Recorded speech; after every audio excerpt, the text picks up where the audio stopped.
Hello everyone, this is Priyanka Singh and welcome back to my YouTube channel. अच्छा, आज class 11 का सबसे पहला टॉपिक स्टार्ट हो रहा है, लेकिन एक चीज़ मैं बताना चाहती हूँ कि जो टॉपिक आप लोग पढ़ ही चुके हो, मोल कंसेप्ट स्टार्ट है। ये जो मोल कंसेप्ट है ये क्लास 10 वाले लोग के लिए भी है, क्योंकि ये बेसिक है जो 11 में भी ज़रूरत है और क्लास 10 में भी ज़रूरत है। ठीक है, 11 वाले 10 में नहीं पढ़ते हैं, ठीक है, 10 वाले इसलिए छोड़ देते हैं कि 11 में पढ़ेंगे। ठीक है, तो भाई दोनों के लिए है, क्योंकि ये एकदम बेस वाला है, बहुत ज़रूरी है, जो बहुत ज़्यादा ही ज़रूरी है। अगर आप 11 में अगर आप पढ़ रहे हो तो 11 में पता है कि फ़िज़िकल केमिस्ट्री आता है। फ़िज़िकल केमिस्ट्री में न्यूमेरिकल्स बहुत हैं और वो न्यूमेरिकल सॉल्व होने का एकमात्र यही है कि मोल कंसेप्ट को तो जानना ज़रूरी है। ठीक है, क्लास 10 में भी आपका मोल कंसेप्ट को जानना ज़रूरी है, आप लोग का अलग से चैप्टर है। लेकिन इस बार आईसीएसई ने मोल कंसेप्ट को कम्प्लीटली हटा दिया है, सिर्फ एक पोर्शन रखा है जो वेपर डेंसिटी वाला है। ठीक है, लेकिन मेरा ये मानना है, ये मेरा एडवाइस है फॉर क्लास 10 स्टूडेंट, प्लीज़ इस चैप्टर को आप लोग ओवरलुक मत करिए। अगर जो बच्चे चाह रहे हैं कि क्लास 11 में साइंस लेना चाहते हैं तो भले ही आप बोर्ड के लिए उतना ही पोर्शन प्रिपेयर करो जो वेपर डेंसिटी वाला है, लेकिन मोल कंसेप्ट को जानना बहुत ज़रूरी है। ठीक है, तो तुमको क्या करेगा कि ये 11 में भी बहुत मदद कर देगा और इसका नॉलेज तो जानना चाहिए ही, क्योंकि केमिस्ट्री का बहुत बड़ा एक हिस्सा है। अगर केमिस्ट्री में आप ये नहीं जाने हो तो आप उतना कुछ जाने ही नहीं हो। ठीक है, तो चलो देखते हैं कि मोल कंसेप्ट होता क्या है। सबसे पहले शब्द आता है मोल। आखिर इस मोल का मतलब क्या है? केमिस्ट्री के हिसाब से ये 7th SI यूनिट है। ठीक है, which is use to find the amount of a substance, जो यूज़ किया जाता है किसी भी सब्सटेंस का अमाउंट निकालने में। लेकिन बात आता है कि मोल क्या है। ये तो तुम्हारे केमिस्ट्री के लैंग्वेज में बोल दिया गया है कि मोल है, लेकिन मोल होता क्या है?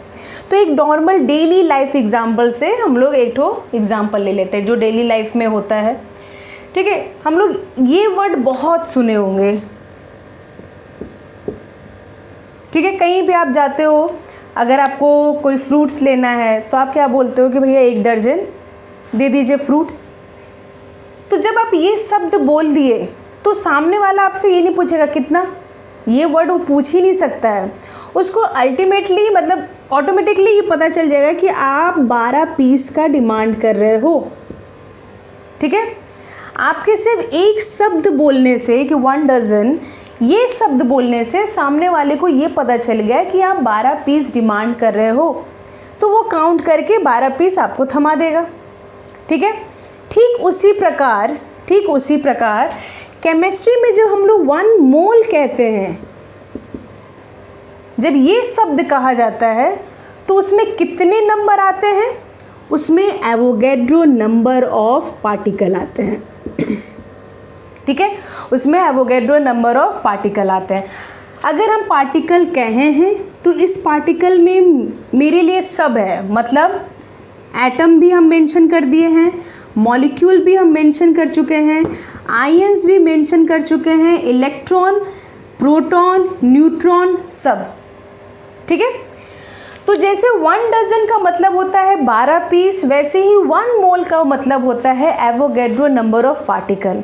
फॉर एग्जाम्पल, अगर हम बोले कि हमको 1 मोल ऑफ एग चाहिए, ठीक है, किसी बच्चे को बोले कि हमको 1 मोल एग चाहिए, तो वो क्या करेगा? वो मार्केट में जाएगा और वो Avogadro number of egg count करके लेके आ जाएगा मेरे पास।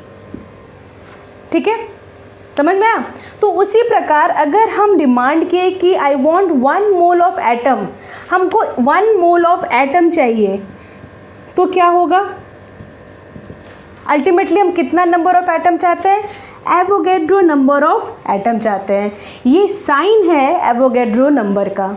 ठीक है, वैसे ही अगर हम बोल दें कि हमको 1 मोल ऑफ आपका मॉलिक्यूल्स चाहिए, तो कितना हमको मॉलिक्यूल्स चाहिए? एवोगैड्रो नंबर ऑफ मॉलिक्यूल्स चाहिए। इसी तरीक़ा से अगर डिमांड मेरा हुआ कि हमको 1 मोल आयंस दे दो, तो बोलोगे कि हाँ मैम जो है एवोगैड्रो नंबर ऑफ आयंस का मांग रही है। इसी प्रकार इलेक्ट्रॉन भी, प्रोटॉन भी, न्यूट्रॉन भी कितना होता है, एवोगैड्रो नंबर ऑफ पार्टिकल्स होते हैं। मतलब कि 1 मोल का मतलब क्या होता है कि कोई भी सामान अगर वो 1 मोल है, सपोज करो एक जार है, आप लैब में हो तो आप बोल दें कि वहाँ पे 1 मोल ऑफ सोडियम क्लोराइड है, इट मीन्स वहाँ पे 6.02 10⁻23 मॉलिक्यूल्स ऑफ सोडियम क्लोराइड बोल दो या एटम्स ऑफ सोडियम क्लोराइड, जैसे मॉलिक्यूल ही है NaCl, तो आपका वो मेंशन हो जाता है। समझ में आया? तो बेसिकली 1 मोल क्या होता है, it is a Avogadro number of particle. ठीक है, तो मोल का एक फॉर्मूला बनता है। क्या फॉर्मूला है मोल का, देख लेते एक बार। सो मोल का फॉर्मूला है mole equal to weight of a substance divided by atomic weight, molecular weight, atomic weight को एटॉमिक मास भी कहा जाता है और मॉलिकुलर वेट को मॉलिकुलर मास भी कहा जाता है, या फॉर्मूला वेट, इसको फॉर्मूला मास भी कहा जाता है। ठीक है, फॉर एग्जाम्पल बोल दे कि कैलकुलेट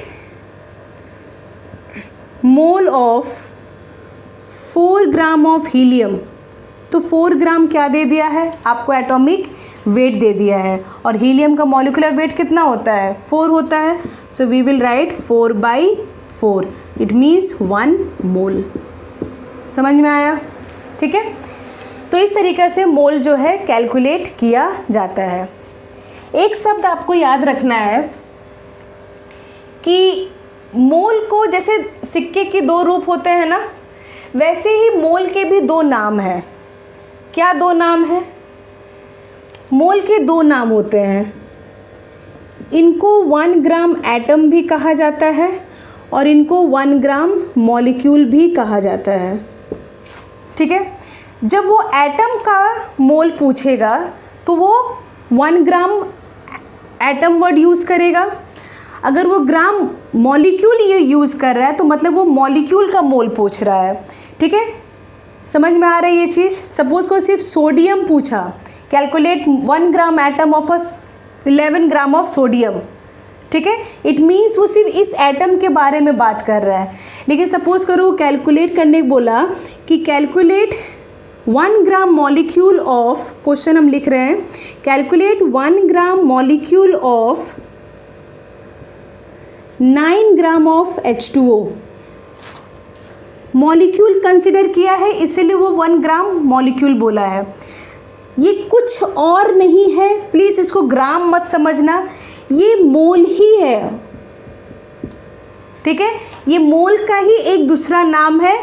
जब मॉलिक्यूल अगर आप ले रहे हो कंपाउंड, तो आप ये वर्ड भी यूज़ कर सकते हो। तो अल्टीमेटली क्वेश्चन में मोल ही पूछ रहा है।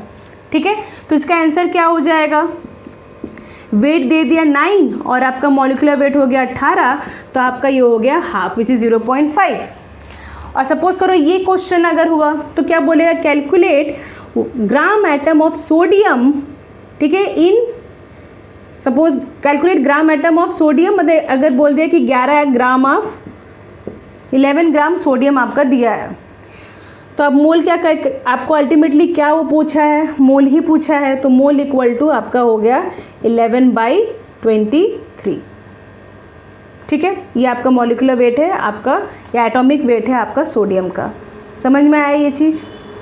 तो जैसे सिक्के के 2 रूप होते हैं, वैसे ही मोल के भी 2 अपने अपने नाम हैं, 1 gram atom, 1 gram molecule. Please इसमें बहुत सारे बच्चे कंफ्यूज हो जाते हैं, बस ये याद रखना ये मोल ही पूछ रहा है, बस यहाँ पे एटम के फॉर्म में पूछ रहा है, वहाँ पे मॉलिक्यूल के फॉर्म में पूछ रहा है। समझ में आया ये चीज़ यहाँ पे? ठीक है, अब हम लोग मूव करते हैं, यहाँ तक तो बात ख़त्म हो गया, मोल अभी ख़त्म नहीं हुआ है। ठीक है, मोल को हम लोग फिर आगे जोड़ेंगे बहुत सारे फॉर्मूला के साथ, मोल का बहुत सारा फॉर्मूला है। ठीक है, तो देखते हैं आगे। जोड़ने से पहले मुझे 2 शब्द और क्लियर करना है, वो है एटॉमिक मास और मॉलिकुलर मास। ठीक है, सबको ये सुना सुनाया वर्ड है कि एटॉमिक मास क्या होता है, मॉलिक्यूलर मास क्या होता है, हर कोई जानता है कि एटॉमिक मास क्या है, मॉलिक्यूलर मास है। तो मुझे जानना है कि एग्जैक्ट में एटॉमिक मास क्या है। ठीक है, इसके अगर वर्ड से देखा जाए तो ऑब्वियसली हम लोग कहेंगे कि एटम के मास को ही एटॉमिक मास कहते हैं। ठीक है, तो हम लोग देखते हैं कि कहाँ से ये एटॉमिक मास आया है। ओके, अब हम लोग बात करते हैं एटॉमिक मास के बारे में। एटॉमिक मास क्या होता है, ये वर्ड सब सुना है।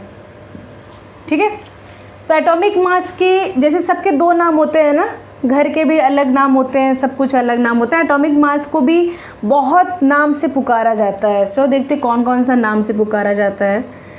सबसे पहले दो नाम हैं, AMU/U एंड GAM।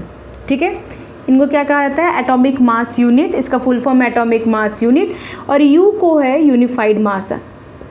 अभी AMU को चेंज करके U कर दिया गया है, लेकिन अगर आप एग्ज़ाम में आप AMU भी लिखोगे तो आपको पूरा मार्क्स मिलेगा, कैंसिल नहीं करेगा। GM का फुल फॉर्म क्या है, G means gram, A means atomic and M means mass, मतलब एटॉमिक मास इन ग्राम।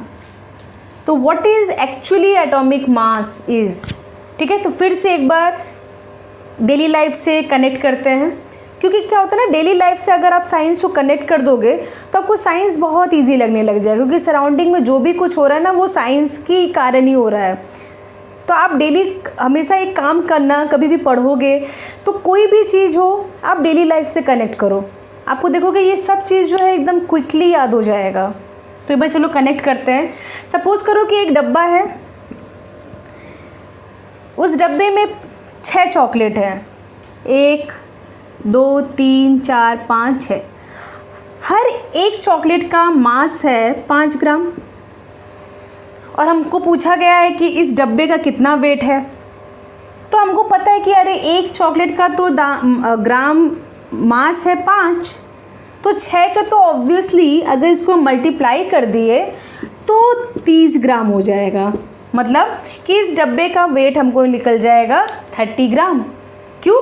क्योंकि एक चॉकलेट का दाम हमको पता था, उसको 6 से मल्टीप्लाई कर दिए, क्योंकि नंबर ऑफ चॉकलेट्स 6 थे, तो हमको 30 ग्राम मिल गया। तो यहाँ से मेरे को इसका मास पता चल गया। ठीक इसी प्रकार ही एलिमेंट में भी होता है। बहुत सारे एटम मिलके एलिमेंट तैयार करते हैं। ठीक है, वो बहुत सारे कितने एटम होते हैं, वो एवोगैड्रो नंबर ही होते हैं। एवोगैड्रो नंबर ही एटम मिलके एक एलिमेंट तैयार करता है। तो अगर आपको एक एटम का मास पता है, कि एक एटम का मास हमको पता है, और हमको ये भी पता है कि वो element Avogadro number of atom से ही मिलके बना है, तो अगर इसी एक एटम के मास को एवोगैड्रो नंबर से मल्टीप्लाई कर दे तो हम लोग का एटॉमिक मास मिल जाएगा कि उस पूरे एलिमेंट का एटॉमिक मास कितना है, सिंपली आप वो मिल जाएगा। यहाँ से तो क्लियर हो गया कि यही एटॉमिक मास होता है। अब हम लोग क्लियर करते कि क्या फॉर्मूला सपोर्ट कर रहा है ये चीज़ को। चलो चलते हैं फॉर्मूला के ऊपर कि फॉर्मूला क्या है। फॉर्मूला के हिसाब से एटॉमिक मास, ठीक है, हम AM लिख रहे हैं तो प्लीज़ ये एटॉमिक मास ही है। तो एटॉमिक मास क्या है, mass of one atom element divided by mass of one atom of carbon 12 into 1/12 part. यहाँ पर हम लोग कार्बन 12 लिए हैं। बेसिकली एटॉमिक मास हर एक एलिमेंट का कार्बन 12 से ही रिलेट करके निकाला गया है। तो अगर एटॉमिक मास का पूरा नाम आप जानना चाहते हो तो इसका पूरा नाम है रिलेटिव एटॉमिक मास। ठीक है, क्यों रिलेटिव एटॉमिक मास? क्योंकि जितने भी एटॉमिक मास है वो कार्बन से रिलेट करके बनाए गए हैं। पहले हम लोग हाइड्रोजन लिए थे, लेकिन हाइड्रोजन का इतना डबल कैरेक्टर देखा गया कि उसको निकालना पड़ा। ठीक है, हाइड्रोजन कभी इलेक्ट्रोपॉजिटिव हो जाए, कभी इलेक्ट्रोनेगेटिव हो जा रहा है, कभी मेटल, कभी नॉन मेटल। ठीक है, उसके इतने आइसोटोप, ये सब के कारण हाइड्रोजन को हम लोग निकाल दिए। कार्बन को चूज़ किया गया, कार्बन 12 को चूज़ किया गया बेसिकली। ठीक है, ये ज़्यादा बहुत स्टेबल भी होता है और इसका उतना डबल कैरेक्टर नहीं देखा जाता है। ठीक है, मतलब इसके भी आइसोटोप है, ऐसे नहीं कि आइसोटोप नहीं है, but it have a very good property over hydrogen. आगे बात करते रहेंगे कि कार्बन का क्या प्रॉपर्टी है, ये आप 9 में पढ़े हो।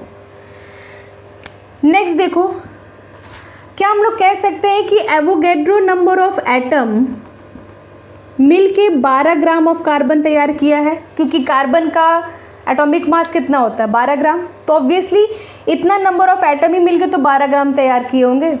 तो अगर हमको जानना है कि एक एटम, कार्बन के एक एटम का मास कितना है, तो ऑब्वियसली आप बोलोगे कि यही है यूनिटरी मेथड 12/Na। इस 12/Na को क्या हम लोग इसके जगह पे पुट कर सकते हैं? हाँ, पुट कर सकते हैं। तो आपका फॉर्मूला क्या बन जाएगा? मास of 1 atom element divided by 12/Na into 1/12। ठीक है, ये कैंसिल और ये चला जाएगा इधर। जैसे ही इधर जाएगा तो आपको एक फॉर्मूला मिल गया, मास of 1 atom element into Avogadro number. तो यहाँ से प्रूव हो गया कि एटॉमिक मास क्या होता है। किसी भी एक एटम का मास आप उठा लीजिए, उसको आप एवोगैड्रो नंबर से मल्टीप्लाई कर दीजिए, आपको उसका एटॉमिक मास मिल जाएगा। ठीक है, ये सब लग रहा होगा कि बच्चे का है, लेकिन अगर आपको ये सब कंसेप्ट नहीं पता है तो कभी कभी एंट्रेंस में ना यही सबसे खेल जाता है पूरा क्वेश्चन। ठीक है, अच्छा, जैसे हम लोग के घर के नाम होते हैं ना बहुत सारे, वैसे ही पहले ही बोले थे कि एटॉमिक मास को बहुत सारे रूप से आप बोल सकते हो, बहुत सारे नाम हैं इनके। तो क्या हम लोग एटॉमिक मास को कह सकते हैं कि मास ऑफ 1 मोल एटम को ही एटॉमिक मास कहा जाता है। ठीक है, 1 मोल मतलब एवोगैड्रो नंबर ऑफ एटम, तो वही दूसरा नाम हो गया इसका। Mass of Avogadro number of atom को ही एटॉमिक मास कहा जा सकता है। और तीसरा नाम mass of 1 gram atom, starting में बोले थे कि gram atom is a nothing but it is a mole, तो ये एटॉमिक मास के 3 नाम। समझ में आया? ठीक ऐसे ही सेम, एकदम सेम मॉलिक्यूलर मास का भी कहानी है। क्या कहानी है? मॉलिक्यूलर मास भी GMM इसका यूनिट, ग्राम इन मॉलिक्यूलर मास। G मतलब ग्राम, M मतलब molecular and M means mass. ठीक है, नेक्स्ट इसका फॉर्मूला क्या है? इसका फॉर्मूला अगर आपको निकालना है वही है कि मास of 1 molecule into Avogadro number. अगर एक मॉलिक्यूल का आपका मास पता है, उसको एवोगैड्रो नंबर से मॉलिक्यूल से मल्टीप्लाई कर दोगे तो आपको पूरा उसका मॉलिक्यूलर मास मिल जाएगा। ठीक है, एक तो ये है, ये बेसिक है। दूसरा क्या है कि सपोज करो H2O है, इसका बोला मॉलिक्यूलर मास निकालिए, तो मॉलिक्यूलर मास कैसे निकालेंगे आप? एटॉमिक मास को जितना नंबर ऑफ टाइम्स आपका एलिमेंट प्रेजेंट है उसको आप उससे मल्टीप्लाई कर दीजिए। तो atomic mass of hydrogen is 1 into 2 plus atomic mass of oxygen is 16, so we will get 18 gram. Another example we have H2SO4, तो इसका क्या होगा 1 इंटू 2 प्लस 32 प्लस 16 इंटू 4 मतलब 98 ग्राम। अच्छा, ये देख के 11 वाले बच्चे सोच रहे होंगे कि ये सब क्यों पढ़ा रही हैं, ये सब तो बहुत इजी है। तो बच्चों भूलो मत, ये क्लास 10 के बच्चे भी देख रहे हैं। ठीक है, तो जैसे अगर एटॉमिक मास के 3 नाम होंगे तो इनके भी तो 3 नाम होने चाहिए, क्योंकि ये तो भैया बड़े हैं। तो क्या नाम है इनके भी? सेम वही नाम है। क्या मॉलिक्यूलर मास को नहीं कह सकते? मास ऑफ 1 मोल मॉलिक्यूल को ही मॉलिक्यूलर मास कहा जाता है। ठीक है, mass of Avogadro number of molecule को ही मॉलिक्यूलर मास कहा जाता है। And third, mass of 1 gram molecule को मॉलिक्यूलर मास कहा जाता है। तो ये इनके भी 3 नाम हो गए। ठीक है, प्लीज़ क्वेश्चन में ये तीनों नाम से क्वेश्चंस आते हैं, हम लोग कम्प्लीटली कंफ्यूज हो जाते हैं कि पूछ क्या रहा है। भाई कुछ नहीं पूछ रहा है, मॉलिक्यूलर मास पूछ रहा है वो। ठीक है, ग्राम मॉलिक्यूल आते ही तो हम लोग को लगता है कि ग्राम पूछा, मॉलिक्यूल का ग्राम पूछा, नहीं वो मोल ही पूछा है। तो यहाँ पे प्लीज़ कंफ्यूज मत होना, हम 2-3 बार रिपीट कर दे रहे हैं इसीलिए क्योंकि बच्चे कंफ्यूज हो जाते हैं। ठीक है, अब हम लोग आगे बढ़ते हैं कि एक्चुअल मास किसको कहा जाता है, एटॉमिक मास किसको कहा जाता है, एटॉमिक मास यूनिट किसको कहा जाता है। ठीक है, चलो वो देखते हैं कि उसको क्या और सब क्या आगे बढ़ते हैं हम लोग। ओके, नेक्स्ट आता है AMU क्या होता है. व्हाट इज AMU या slash U? It is a 1/12 part of mass of 1 atom of carbon 12. 1 atom of carbon 12 कितना आया था? 12/Na आया था. उसी का 1/12 पार्ट को हम लोग एक एटॉमिक मास यूनिट कहते हैं. समझ में आया? मतलब सपोज कर लो एक पूरा पार्ट है, एक पाई है, उसका आधा पार्ट, जैसे बोलते हैं ना हाफ पार्ट हमको दे दो, तो वैसे ही एक एटम के कार्बन 12 का 1/12 पार्ट को एटॉमिक मास यूनिट कहा जाता है. इसीलिए इसका नाम लास्ट में यूनिट बोल दिया ना. किसी चीज़ का आप भाग ले रहे हो तो उसको क्या कहेंगे? यूनिट कहते हैं हम लोग. तो अगर फॉर्मूला आप पुट करोगे तो 1/12 इंटू 12/Na, ये ऑलरेडी पीछे बता चुके हैं कि कैसे आया है. तो 1/Na की जगह पे आप एवोगैड्रो नंबर पुट करो, आपको ये वैल्यू आएगा. ये वैल्यू बेटा याद भी कर लो कि कभी कभी वैल्यू ही पूछ लेता है कि एक्चुअल मास का वैल्यू क्या होता है, और यही वैल्यू को ही एक्चुअल मास कहा जाता है. ठीक है, तो सपोज करो mass, what is actual mass? Mass of a 1 atom in a gram is known as actual mass. एक एटम के मास को हम लोग एक्चुअल मास कहते हैं, और उसी को अगर आप एवोगैड्रो नंबर से मिला दोगे आपको एटॉमिक मास मिल जाएगा. ठीक है, एक मॉलिक्यूल के मास को अगर वो ग्राम के फॉर्म में है तो उसको एक्चुअल मास कहते हैं, और फिर आप उसी को ही एवोगैड्रो नंबर से मल्टीप्लाई कर दो तो आपको मॉलिक्यूलर मास मिल जाएगा. Very simple. ठीक है, तो एक्चुअल मास का फॉर्मूला क्या हो गया? अगर आप मॉलिक्यूल्स का निकाल रहे हो, ठीक है, फॉर्मूला हम इसका बताते, एक क्वेश्चन कर देंगे दोनों पे ही. अगर मॉलिक्यूल का बता रहे हो तो molecular mass into this number 1.6 × 10⁻24 आपको एक्चुअल मास मॉलिक्यूल का मिल जाएगा. और एटॉमिक मास का निकाल रहे हो तो एटॉमिक मास इंटू 1.6 इंटू 10⁻24. ठीक है, एक एग्जाम्पल देख लेते हैं.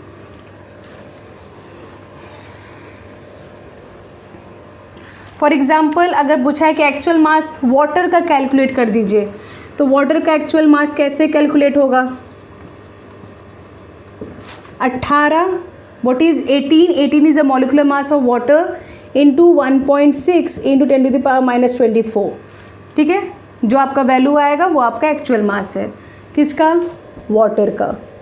अगर बोला है कि एक्चुअल मास निकाल दीजिए हीलियम का, तो उसके बदले आप क्या लिखोगे? 4 इंटू 1.6 10⁻24. तो फॉर्मूला यही है. अगर मॉलिक्यूल पूछा तो उसका मॉलिक्यूलर मास से मल्टीप्लाई कर दो, अगर वो एटम दे के पूछा तो उसका एटॉमिक मास से मल्टीप्लाई कर दो.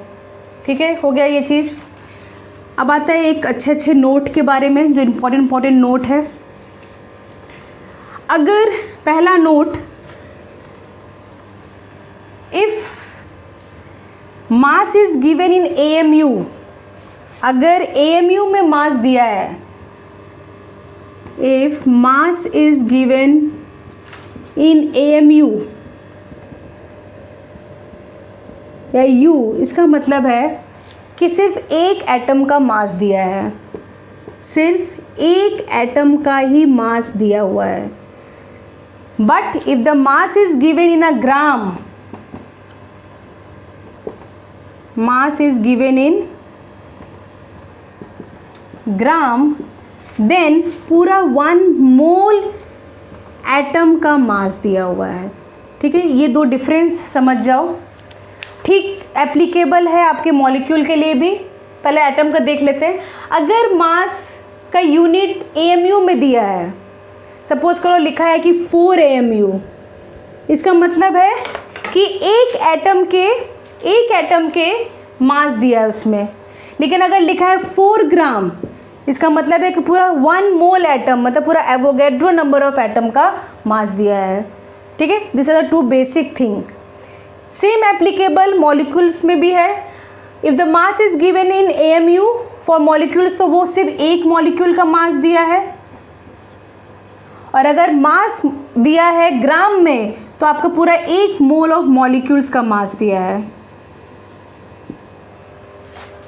समझ में आया एक चीज़? क्लियर? ओके. नेक्स्ट जस्ट एक सिंपल एग्जाम्पल लेते हैं ये क्लियर करने के लिए कि एटम और मास में क्या है. यहाँ पे हम लोग लेते हैं GAM और यहाँ पे हम लोग लेते हैं GMM.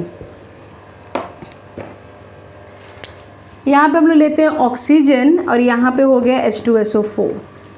पहले हम लोग ऑक्सीजन का यहाँ पे ग्राम एटॉमिक मास लिखेंगे और उसका ग्राम मॉलिक्यूलर मास, H2SO4 का ग्राम एटॉमिक मास और ग्राम मॉलिक्यूलर मास। ठीक है, एक बार पॉज करो वीडियो, खुद लिख के देखो कि क्या मेरे से मैच हो रहा है कि नहीं हो रहा है। अब हम लोग देखते हैं कि सबसे पहले ऑक्सीजन का ग्राम एटॉमिक मास कितना होगा। ऑब्वियसली आप बोलोगे मैम 16 ग्राम, और यही होता है। इसका मॉलिक्यूलर मास कितना होगा 32 ग्राम।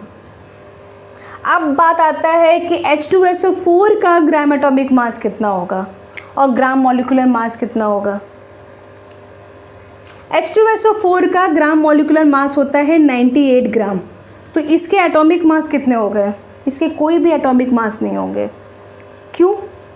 क्योंकि H2SO4 को अगर आप तोड़ दोगे, एटॉमिक मास मतलब क्या, कि एटम का मास पूछ रहा है, इसको अगर सब तोड़ दिए कि एटम का मास हमको निकालना है तो हम तोड़ देते हैं, अगर वो टूट गया तो इसका तो वजूद ही हट जाएगा ना।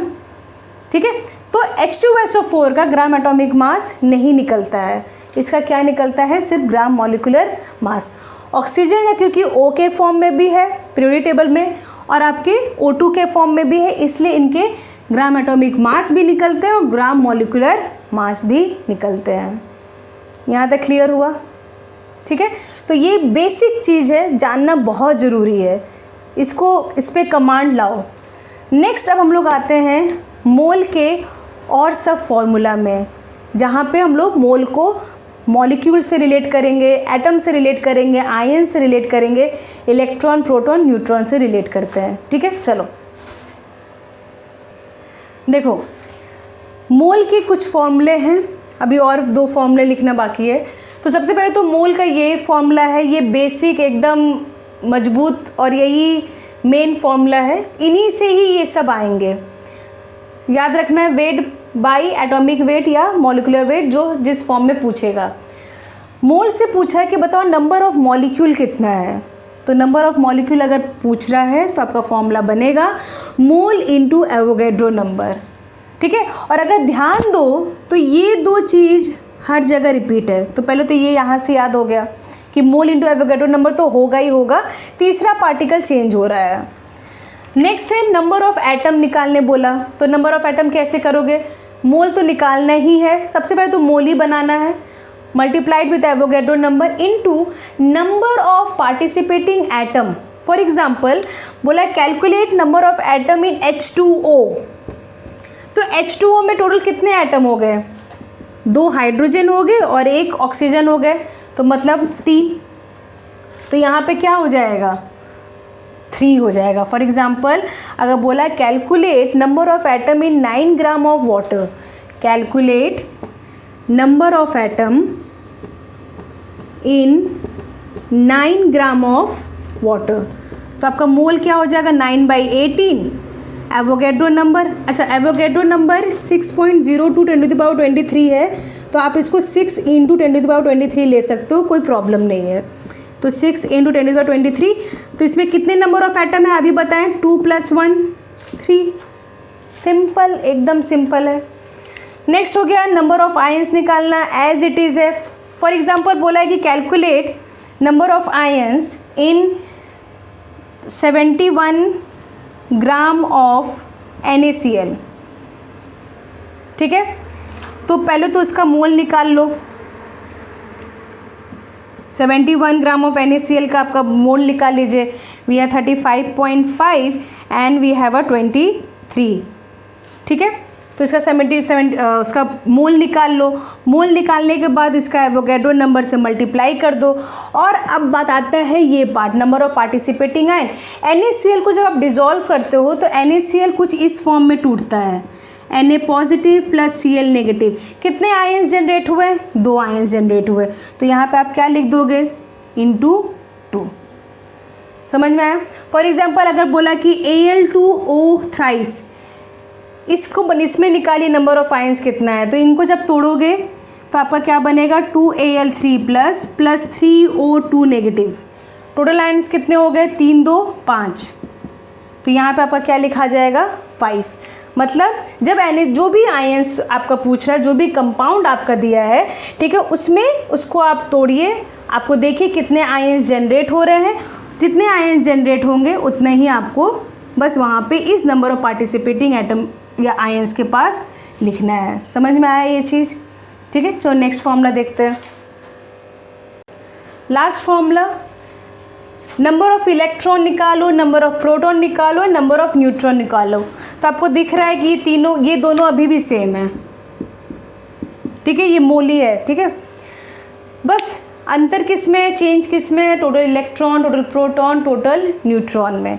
ठीक है, तो आपका फॉर एग्जांपल H2O में इलेक्ट्रॉन पूछ लिया, तो H2O में इलेक्ट्रॉन कितना, आपको पता है जितना नंबर ऑफ प्रोटॉन होते हैं उतने ही इलेक्ट्रॉन होते हैं, और प्रोटॉन जितने होंगे उतने ही आपका एटॉमिक नंबर है।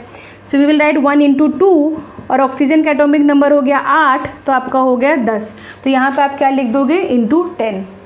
समझ में आया? उसी तरह से प्रोटॉन निकालेंगे, उसी तरीके से हम लोग न्यूट्रॉन निकालेंगे। तो ये कुछ फॉर्मूला है मोल का, और उससे रिलेटेड जितने आपके डिराइव होंगे उसका।